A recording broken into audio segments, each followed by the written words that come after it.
क्या जुल्फ़कार इस बार पहले की तरह अपनी सियासत में लोहा मनवाएंगे?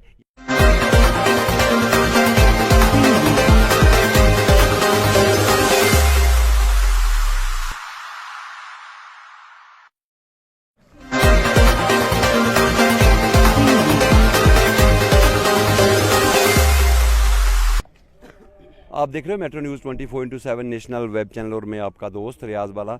आज हमारे बीच में एक महान हस्ती, जिस तरह से किसी तारफ़ के मोहताज नहीं है, जनाब चौधरी जुल्फ़कार साहब हमारे बीच में मौजूद हैं। आज हम इन्हीं से दो चार बातें पूछेंगे। सबसे पहले तो स्वागत है सर आपका। बहुत बहुत शुक्रिया सर, मैंने जर्नलिज्म भी आप ही से शुरू की थी। जब आप कैबिनेट मिनिस्टर थे तो मैं नया था उस टाइम भी आपने मुझे टाइम दिया था सर। तो सर, आज जो हम आपसे बात पूछेंगे, जिस तरह से ज़मीनों को लेकर विवाद बना हुआ है, फिर लोगों के घर तोड़े जा रहे हैं, इसके हवाले से, क्योंकि जब दूसरी हुकूमतें थी, जब आप पावर में थे सर, तब ये काम नहीं हुआ। आखिर आज ये काम क्या नौबत आई गवर्नमेंट को ये काम करना पड़ा सर? देखिए, आज हम एक जमहूरी हिंदुस्तान में रहते हैं और यहाँ जमहूरियत है। जो काम आज यहाँ पे हो रहा है ये महाराजाओं के ज़माने में नहीं हुआ। महाराजा हरि सिंह का ज़माना था या उससे पहले महाराजाओं का ज़माना था, उन्होंने भी लोगों को ज़मीनें दी हैं। मालिया लेते थे लेकिन ज़मीनें लोगों को दी हैं। लोगों के घर बसाए गए हैं, बस्तियां बसाई गई हैं, शहर बसाए गए हैं। हम जहाँ पे खड़े हैं, जिस शहर में खड़े हैं, ये मेरे बाप का बसाया हुआ शहर है। तो यहाँ हर दौर में जो भी हुकूमत आई उसने अपने अपने दौर में लोगों को बसाया है, उजाड़ा नहीं है। तो हम यही तवक्को रखते हैं कि इस हुकूमत में ये जो उल्टी गंगा बह रही है, जिसको कहेंगे कि उल्टी तरफ हम कहें आनस को बहना स्टार्ट हो जाए, लोगों को बसाने के बजाय उजाड़ा जा रहा है। हम तो ये चाहेंगे कि अगर लोग कहीं बैठे हैं, ये रियासत जो थी ये फूड सफिशिएंट रियासत नहीं थी, ये फूड डेफिशिएंट रियासत थी।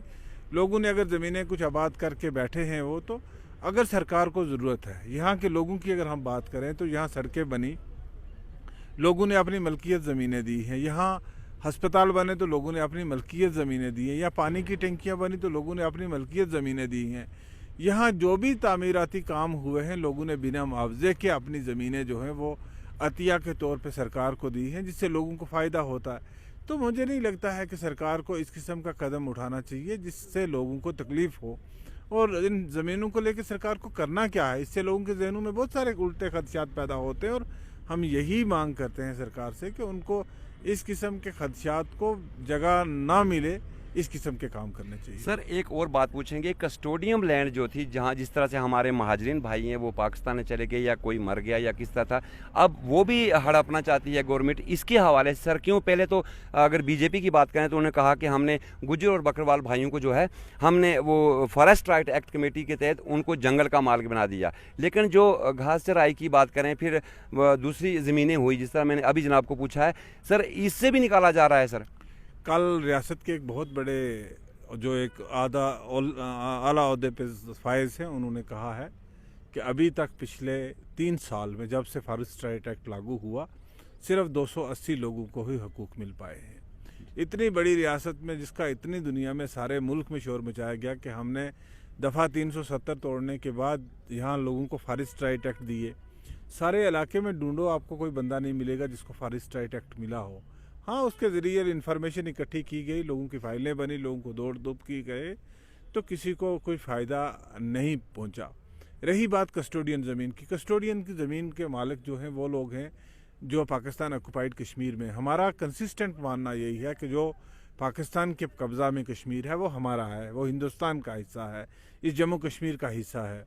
और वो जब तक वापस नहीं आएगा, हमने असम्बली में 24 सीटें खाली रखी हैं जिनको हम नहीं भरते हैं कि वो पाकिस्तान में जो हमारा कश्मीर है उसकी हैं। तो ये ज़मीनें उन्हीं की हैं जो लोग वहाँ बैठे हैं। उसको हम किस तरीके से इस्तेमाल कर सकते हैं, वक्ती तौर पे जिन लोगों के पास हैं वो इस्तेमाल कर रहे हैं, लेकिन मुझे लगता है कि इस तरीके का कदम भी जो है वो भी गहराई नहीं होगा। जनाब, एक और बात रहेगी, 2014 में जब आप सर 8 में भी पहले एमएलए बने, उसके बाद 14 में जो इलेक्शन हुआ, भारी अक्सरियत से आपने जीत भी हासिल की उसमें, तो फिर आप मिनिस्टर बने फूड एंड सप्लाई की। लोगों की काफ़ी मांग थी इस चीज़ के ऊपर। तो जुल्फ़कार साहब के टाइम के दौर में राशन यहाँ पे सड़ते हुए हमने अपनी आंखों से देखा है। आज लोगों ने सर ये बात पूछी है कि जुल्फ़कार साहब को पूछना कि क्या राशन कम हो गया है या कोई और वजह हो गई है कि वही स्टेट है, वही हिंदुस्तान है, और आज जो है हाँ जी प्लीज, राशन भी वही है, और हिंदुस्तान भी वही है, लेकिन जुल्फ़िकार साहब के टाइम में हमने राशन को सड़ते हुए देखा है। लेकिन आज हमारी नौबत ये आ गई है कि हम 40 रुपये या 50 रुपये किलो चावल खरीद रहे हैं। वो चावल कहाँ गए सर? मौजूदा सरकार से आप सवाल पूछिए, ये उन्हीं को ज़्यादा पता होगा कि कहाँ गया, क्योंकि हमारे दौर में तो किल्लत नहीं थी। हमारे दौर में लोगों को वाफर मकदार में राशन मिलता था, और ये नाकामी है सरकार की कि लोगों को राशन की किल्लत है। सर इलेक्शन का क्या होगा? क्या इलेक्शन असेंबली का हो पाएगा या नहीं, इसके हवाले से जनाब? हम कहते हैं कि हिंदुस्तान जो है वो जमहूरियत की माँ है सारी दुनिया में, और माँ है या सौतीली माँ वाला सलूक थोड़ा होगा। क्यों नहीं होगा इलेक्शन जम्मू कश्मीर में? 9 साल हो गए हैं। यहाँ जमहूरियत होनी चाहिए, ए बने बी बने, उसी बीजेपी की सरकार बने कम से कम कोई लोग अपने नुमाइंदे के पास तो जा पाएंगे, 4 लोगों की जान पहचान होगी। आज कौन जानता है किसी को? कौन लोगों की आवाज़ तो सुन रहा है? आज लोगों की आवाज़ कोई सुना नहीं जा रहा है, लोगों के दर्द को नहीं समझा जा रहा है।